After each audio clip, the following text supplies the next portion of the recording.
ရင်တို့အထက်မြက်ထားတဲ့နေရာမှာအဆောက်အဦအကြီးတွေဆောက်တာတော့ဘာလို့ညာလို့မရှိဒီတိုင်းရဲ့နနရန်နေတော့မမီတော့လည်းပဲမြုံနေဘလိုရစတောင်းပြည့်ဆိုပြီးနာမည်ကြီးအဲ့တော့ယုံကြည်နေတဲ့စတောင်းမှာအားလုံးမင်္ဂလာပါနနဖနာလေးပြန်နေစလိုက်ပါဒီနေ့မှာနနအားလုံးကိုဂျပန်နိုင်ငံရဲ့အထွတ်အမြတ်ထားသောနေရာနဲ့အမြင့်မြတ်ဆုံးနေရာအားလုံးကိုခတ်တက်ပြည့်နေစကားထားပါအဲ့ကနေရာတော့ခဏခဏရောက်နေပြီးရဲ့မှာရှိတဲ့အိဆက်ချင်းကုလို့ခေါ်တဲ့ဘုရားကျောင်းပဲဖြစ်ပါတယ်အခုနနရောက်နေရတော့အိဆက်ချင်းကုလို့ခေါ်တဲ့ဘုရားကျောင်းရဲ့ကုလို့ခေါ်တဲ့ဝင်ပေါက်ရဲ့အရှိမရောက်နေရပါတော့အဲ့တော့အခုကနေဆက်ပြီးတော့ဒီကဘုရားကျောင်းနဲ့တော့တည်တင်တယ်လို့တွေ့ထားပါတယ်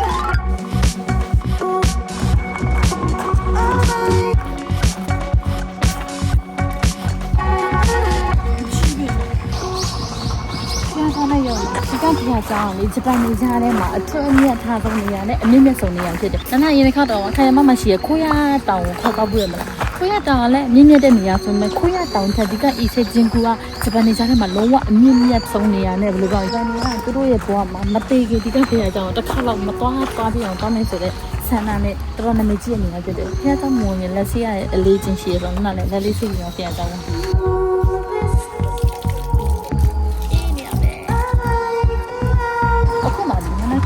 ရှိတယ်ရှိနိုင်တာဆက်အဖို့ရရှိတယ်အဲ့ဒါကိုလေတော့ဖတ်ကြမှာလည်းကားတွေအပြည့်ပဲအခုလည်းလူတွေကဖူးပြီးတော့ပြန်လာကြတဲ့သူတွေလည်းရှိရော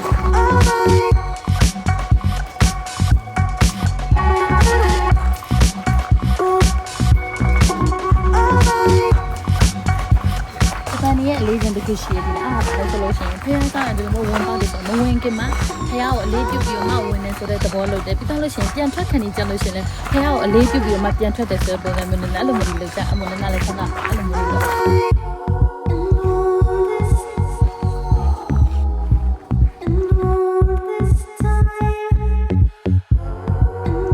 伊些真古不要找啊嘞，不要找你这苦的呀，那么几样么好，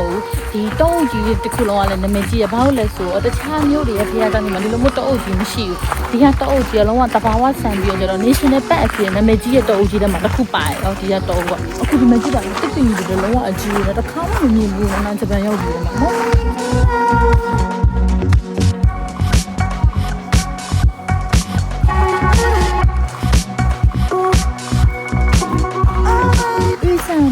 ဒီလားခါလေးတွေနဲ့ခိုးလေးတွေနဲ့အတန်မောင်းကုန်လို့ရှားတယ်ပြီးတော့ကိုယ်ကဆောင်းဦးဆိုတော့ဒီအေးချီတိုက်ပြီးလုံးဝမိုက်တယ်တော့မလို့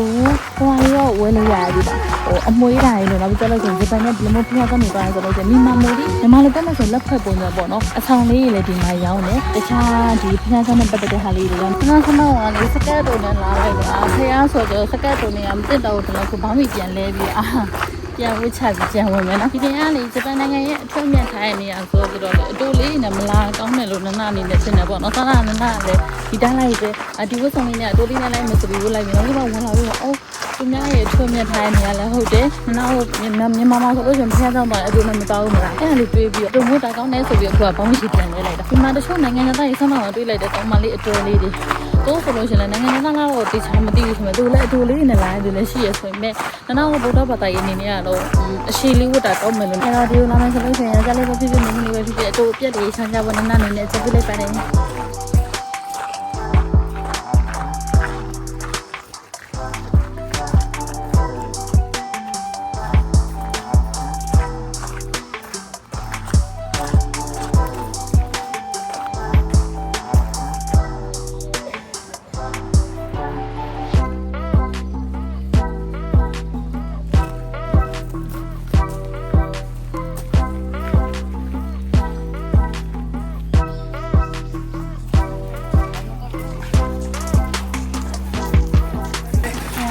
တော့လူတွေများတယ်အထဲမှာလေဘီလိုရိုက်လို့မရအောင်အဆောင်နှစ်အောင်ရှိရဲသူများနိုင်ငံရဲ့အထွတ်အမြတ်ထားတဲ့နေရာမှာလို့မဘီလိုမြဲချင်တာနဲ့နာမရိုက်ခွေရအောင်ဒီထဲမှာအရန်ထူးခြားတဲ့နေရာတော့မရှိဘူးတောင်းဝပြည့်ရဲ့နေရာရဲ့ဂျပန်နေဟိုးအရင်ကကနေပြီးတော့မှဒီကအီဆေဂျင်ကူရှိရနှစ်ပေါင်း2000ကျော်သွားပြီပေါ့ဒါပေမဲ့အီဆေဂျင်ကူကဟိုကမဝင်ဘူး UNESCO ဝင်မထားဘူးဘာလို့လဲဆိုတော့ UNESCO ဝင်နေဆိုတာကတောက်လျှောက်မပြောင်းလဲတဲ့အရာကိုမှ UNESCO ဝင်တော့ဒီက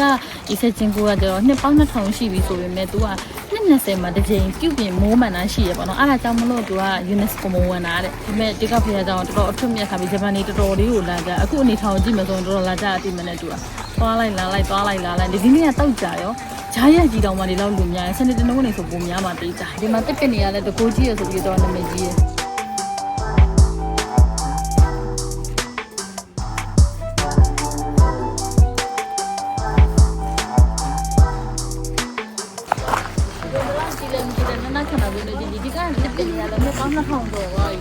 တော်ကြီးကိုကြီးရနော်ဒီတော့ကြီးရတဲ့ပင်လေးဒါပထမဆုံးမြင်ဘူးရတယ်ဒီခါလေးရှိတာ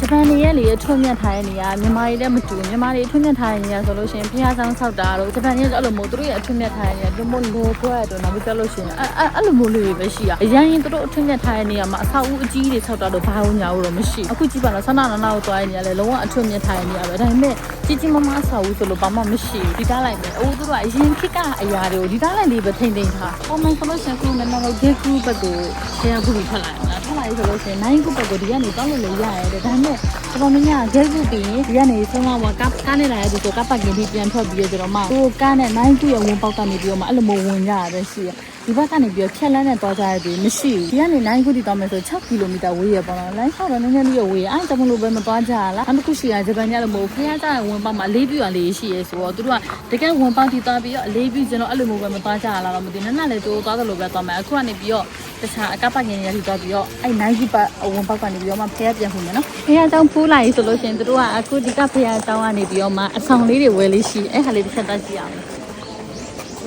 မရတဲ့ဆောင်နေတာလားကျောင်းတက်ဆောင်နေတာလားနောက်ပြီးတော့မှဘာတက်ဆောင်နေတာလဲဆိုတဲ့အကြောင်းအရာလေးရှိတယ်။ဆောင်းမွေးဖြစ်ရတော့မှဆိုဆောင်းမွေးအောင်မို့တော့အဆောင်လေးတစ်ခုဝင်ကောင်းမလား။ကျန်ကနေဆက်ပြီးတော့9ခုကိုပြန်ပြီးဆက်တာပါမယ်။ခဏခဏကအဆောင်လေးဝယ်မလားဆိုပြီးကြည့်တယ်။ဈေးကတော့ရေရင်မကြည့်ဘူး။1000ကအကြီးဆုံးရယ်900ကအနည်းဆုံးရယ်အဲ့ဟာပဲရှိတယ်။ဒါပေမဲ့ဝယ်မလားလို့တွေးပြီးတော့မဝယ်ချင်တော့လည်းမဝယ်ခဲ့။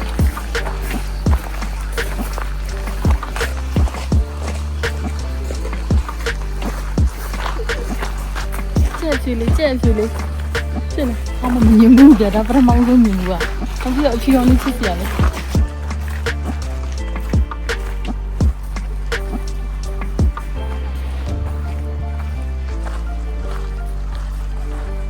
ဒီကေကူအထမလည်းနာဆူတောင်းနေတယ်နောက်တစ်ခါပြန်လာခဲ့ပါဦးမယ်ဆိုပြီးတော့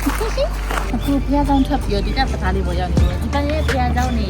အပြင်မှာဒီလိုမျိုးပသားလေးတွေတေချာပေါက်ကိုရှိတယ်ချက်ဖျားဆောင်မှာထူကြလဲဆိုတော့လေဆက်ချင်းကိုဖျားဆောင်ရောက်ပြီဆိုဒီကောင်စားလေးတော့မဖြစ်မနေထိပြီးတော့နောက်တစ်ခေါက်ပြန်လာနိုင်ဖို့တော့တောင်းခဲ့ကြပါဆိုပြီးတော်တော်များများပြောရအဲ့ဒါမို့လို့ဒါလေးကိုထိပြီးတော့ဆူတောင်းလိုက်ကျမကြီးကောင်းဖို့တော်လေးဆူတောင်းလို့ရတယ်နောက်တစ်ခေါက်ပြန်လာလို့ရအောင်လဲဆူတောင်းလို့ရတယ်ကိုတောင်းနေဆူတောင်းလို့ရတယ်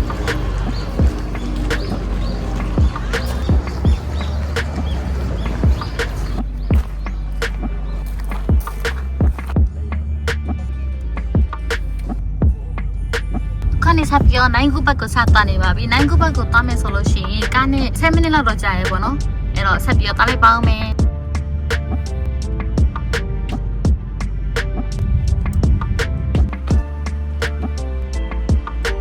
ကဲခုက9ခုဘက်ရောက်လာပါပြီနနရာသီဥတုကနည်းနည်းလေးပူသွားလို့အိမ်လဲလိုက်ပြီးတော့နည်းနည်းမိတစ်ဆက်ပြီးထည့်တယ်အခုဒီမှာဆိုလို့ရှိရင်နောက်တော့မဆန်းတော့ဂိတ်ကူကနေ9ခုကိုသွားမယ်ဆိုလို့ရှိရင်1000မီတာတဲ့အပြီးတော့လို့ရှိရင်ဒီ9ခုကိုသွားတဲ့ဘက်မှာလေမုံစည်းတန်းကြီးတွေရှိရအဲ့မုံစည်းတန်းကနေပြီးတော့မုံနေဆက်ပြီးတော့မှလည်းပတ်လို့ရတယ်ကိုကဖះပဲဖွင့်ချင်တယ်ဆိုလို့ရှိရင်ဖះကိုတိုက်ရိုက်တောက်လို့လည်းရတယ်အဲ့အခုကနေဆက်ပြီးတော့9ခုဘက်ကိုသွားလိုက်ကြရအောင်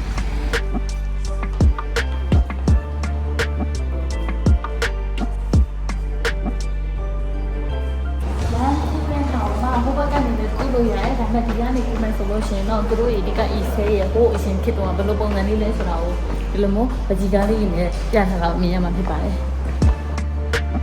ကဲဆိုတော့အိုဟာရာကြီးချောလို့ခေါ်တဲ့ဒီအီဆဲမှာရှိတဲ့နာမည်ကြီးနေရာတခုရောက်နေရပေါ့နော်ဒီကောင်စားအိုဟာရာကြီးချောလို့ခေါ်ပြီးဆိုတော့မှဒီထဲမှာမုံစည်းတန်းတွေအများကြီးရှိဆိုပြီးနာမည်ကြီး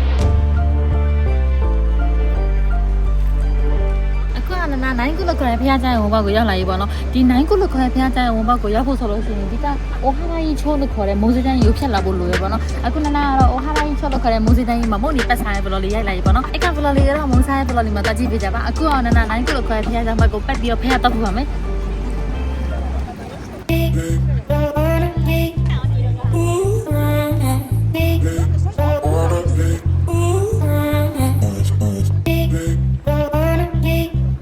ကဲခုဖျားပေါက်တဲ့ဒီ9ခုဖျားဘက်ကပိုးပြီးကျဲလဲကြီးလဲကြီးဒီဘက်ကပိုးပြီးနာမည်ကြီးရလားမသိဘူးလို့ကြီးရဒီဘက်မှာတို့တော်တော်များဟာနောက်ဒီမကြီးဒီတိုင်းရနနရနေတော့မမီတော့ဘူးလည်းပဲမြောင်းနေ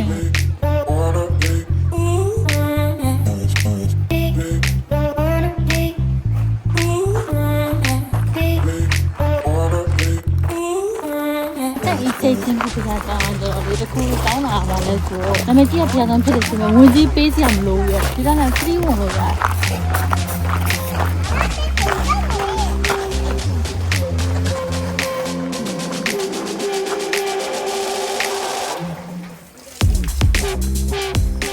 လက်စစ်တိုင်းဆိုဖျားတော့ပါမယ်ဟောမှနှစ်ပတ်လို့ရှိတယ်ဒီကမှာ3ရက်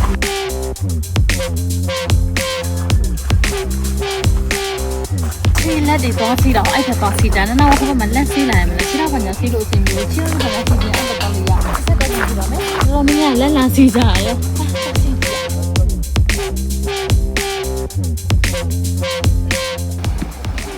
ယ်လိုလဲကြည့်လို့ရခြေကြီးစိတ်ပြီးအေးမျိုးပဲ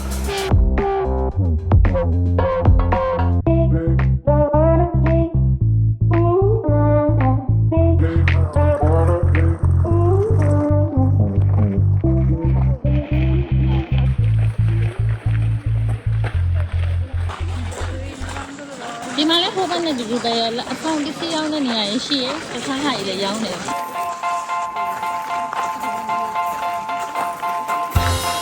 နမတို့ကမှာစကနေဖျားတော့တယ်လူတွေတော်များရောဒီကဖျားတော့အားကြောင့်မလို့ပြောဂျပန်မှာဒီကောက်စားအမြင့်မြတ်ဆုံးတဲ့လူတွေတော်များများတမိုးထိုင်နေတာမသိခင်မှာဒီဖျားကိုပို့ရမယ်ဆိုရည်ရချက်လည်းရှိတယ်လို့မို့တချို့သူတွေကတစ်နှစ်တစ်ခါကိုလာဖူးကြရတဲ့လူရှိရဲ့ဒါဆိုဟိုအချိန်ကပုံလူများမှာနော်နှစ်ကုန်တဲ့အချိန်ကျွန်တော်မှနှစ်ကုန်ပြီးနေ့ဆက်ဆိုလို့ရှိရင်တော့ဖျားမတောင်းမဖြစ်သွားကြတဲ့လူတွေကွာအဲ့လိုအချိန်မှာဆိုဒီဘန်လူတွေမှတော့အခုနေဟောင်းမှလူတွေများ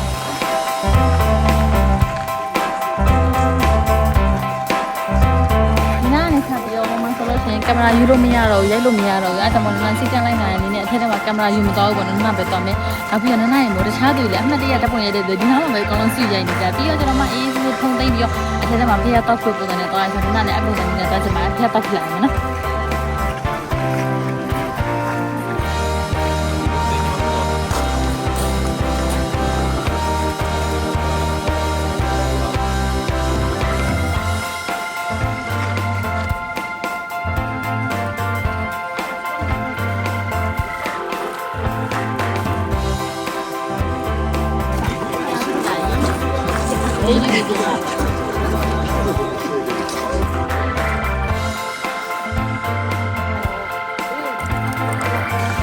လို့ရှိရင်နာအစ်စစ်စစ်မှုလို့ခေါ်တဲ့ဖျားကြောင်ဘက်ကိုဂိတ်ကုလို့ခေါ်တဲ့ဖျားကြောင်ဂိတ်ရောဒီနိုင်ကုလို့ခေါ်တဲ့ဖျားကြောင်ဂိတ်ရောနှစ်ခုလုံးကိုပတ်ဖူးပြီးသွားပြီပေါ့နော်ဒီကဖလော်လေးကိုကြည့်မယ်ဆိုလို့ရှိရင်တော့နာဖျားအကုန်လုံးပတ်ဖူးပြီးတော့ဆုတွေလည်းတောင်းခဲ့တယ်ဆိုတော့တွေ့မယ်လို့ထင်ပါတယ်ဖျားကြောင်ရဲ့အတွင်းမှာရက်မပြတ်ပေးနိုင်တာတော့သူတို့ရဲ့စီမင်းစီကန်းကြောင့်ဆိုတော့နားလည်ပေးနိုင်မယ်လို့ထင်ပါတယ်ဂျပန်တွေကသူတို့ရဲ့အထွတ်မြတ်ထားတဲ့နေရာဖြစ်တဲ့ကြောင့်မလို့ဓာတ်ပုံတွေလုံးဝရိုက်ခွင့်မရှိပါဘူးကနာတို့ရဲ့မို့သူဂျပန်တွေလည်းစီမင်းစီကန်းလိုက်နိုင်ဆိုတော့ကိုကသူမြတ်နိုင်ငံမှာနေရဆိုအဲ့စီကန်းလေးကိုလည်းလိုက်နိုင်ရပါတော့အဲဒီကဖူတို့လေးကိုကြည့်နေတဲ့သူတွေလည်းဒီဖျားကြောင်လာမယ်ဆိုလို့ရှိရင်တော့အတွင်းမှာဓာတ်ပုံလုံးဝရိုက်လို့မရတော့တတိထားစီကြပါတယ်ဆိုတော့နနရဲ့ဖလော်လေးဒီမှာပဲမပြီးသေးဘူးပေါ့နော်နန်းထစိတ်ဝင်စားတဲ့ကောင်းတဲ့နေရာလေးတစ်ခုကြံပါသေးတယ်အဲ့ကနေရာလေးကိုတော့အခုကနေစပြီးတော့ခေါ်သွားပြပါမယ်လား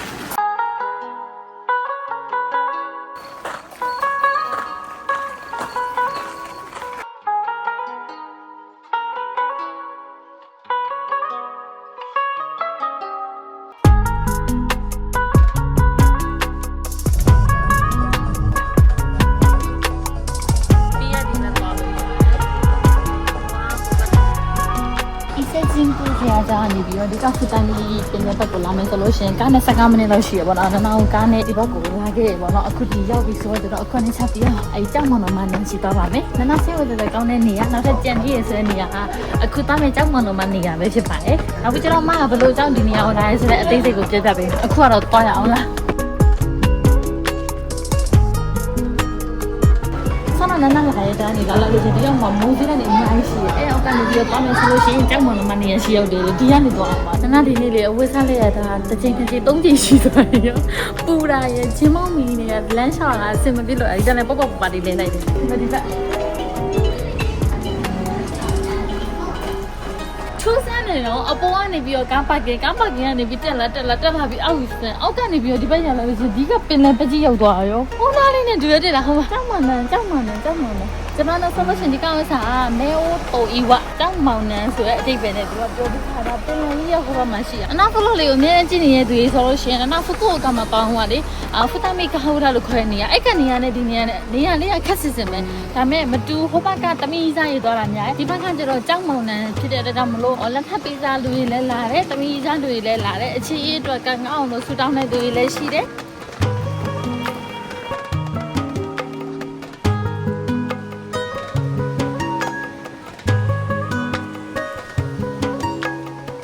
လည်းကျင်းညံရှိရဆိုကျင်းညံမှာသွားပြီးတော့ဆူတောင်းလိုက်အောင်ပြီးတော့မှဟိုဘက်ဆက်သွားမယ်နော်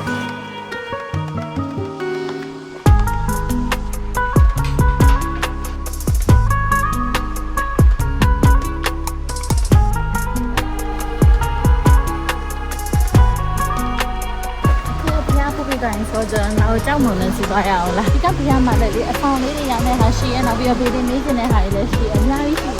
ဒီလိုလေးကချင်လည်းရတယ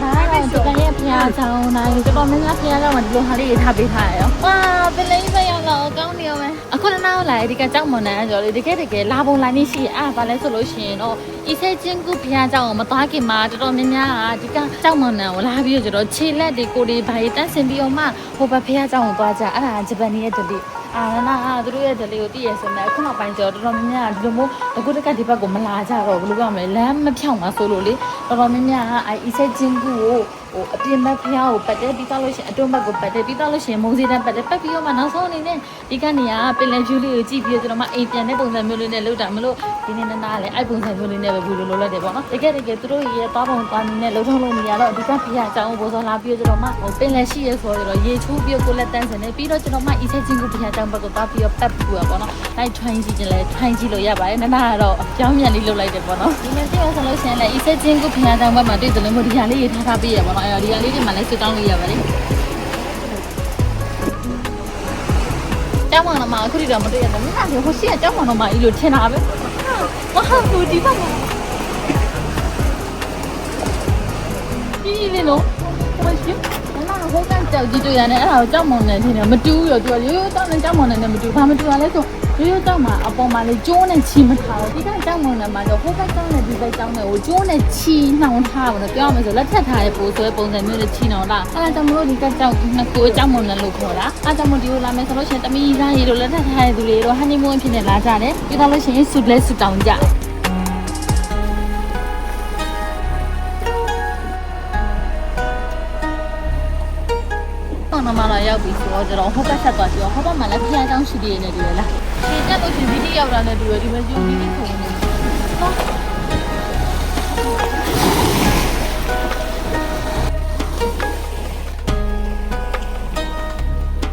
နောက်ပြီးဒီမှာဖားလေးပဲရှိဒီကဖားလေးကလည်းရိုးရိုးဖားမဟုတ်ဘူးရောဖားတွေ့ရတယ်အော်ရိုးရိုးဖားပဲလို့နေတယ်ဒီကဖားကလည်းစူတောင်းပြီးရောပုတ်ပြီးရတော့ကိုလိုရန်စူတောင်းပြီးရဆိုပြီးနာမည်ကြီးအဲ့တော့ယုံကြည်နဲ့စူတောင်းမှာကြည့်လိုက်ပါလိမ့်မယ်အဲ့ဒါလည်းစူတောင်း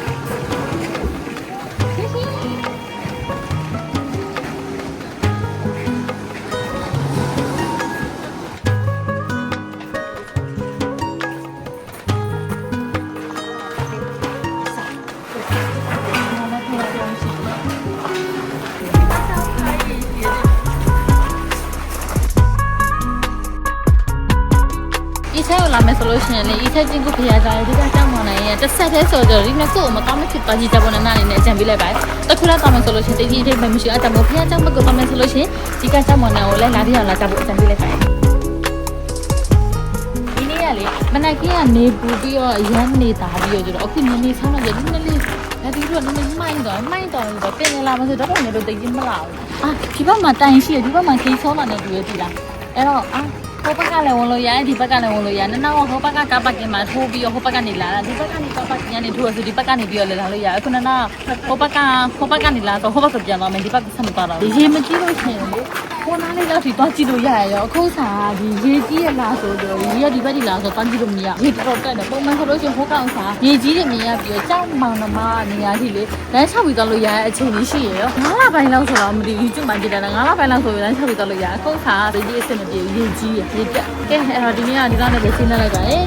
။ဝါရုပ်တရက်နီးထွက်လာပြီဒါပေမဲ့ဟိုပင်လယ်ဘက်ကတော့လည်းနေဝင်နေလိုက်မယ်။ကဲဒီနေ့ကနနာရဲ့ EZ ဖျားကြောင်ပတ်တဲ့ vlog လေးကဒီလောက်နဲ့ပဲအဆုံးသတ်ရှင်နေလို့တင်ထားပါတယ်။နနာရဲ့ဖျားကြောင်ပတ်တဲ့ vlog လေးအားလုံးပဲကြည့်ပြီးတော့ကျင်းတဲ့တက်မြင်လို့မျှော်လင့်မိပါတယ်။ EZ ဘက်ကလာမယ်ဆိုလို့ရှိရင်တော့ဒီ EZ ဖျားကြောင်ကိုလည်းပတ်ပြီးတော့လို့ရှိရင်ဒီက EZ ကြောင်မနံပါတ်ကိုလည်းလာကြည့်ချက်ဖို့နနာအနေနဲ့အဆင်ပေးလိုက်ပါတယ်။အဲ့တော့ဒီက vlog လေးဒီလောက်နဲ့ပဲအဆုံးသတ်ရှင်နေလို့တင်ထားပါတယ်။နနာရဲ့ vlog လေးစနေချက်ပေးကြတဲ့အားလုံးကျေးဇူးများတင်ပါတယ်။နနာရဲ့ vlog လေးသဘောကျရင်ဆိုလို့ရှိရင် YouTube မှာနနာ vlog channel လေးကို subscribe လုပ်ကြဖို့မြတ်တိုက်ခင်းတင်ပါတယ်။ကျွန်တော်မှလည်းနနာရဲ့ account လေးကို follow လုပ်ပြီးတော့မြတ်တိုက်ခင်းတင်ပါတယ်။အဲ့တော့နောက် vlog မှာပြန်နေစနေကြပါမယ်။အားလုံးပဲ bye bye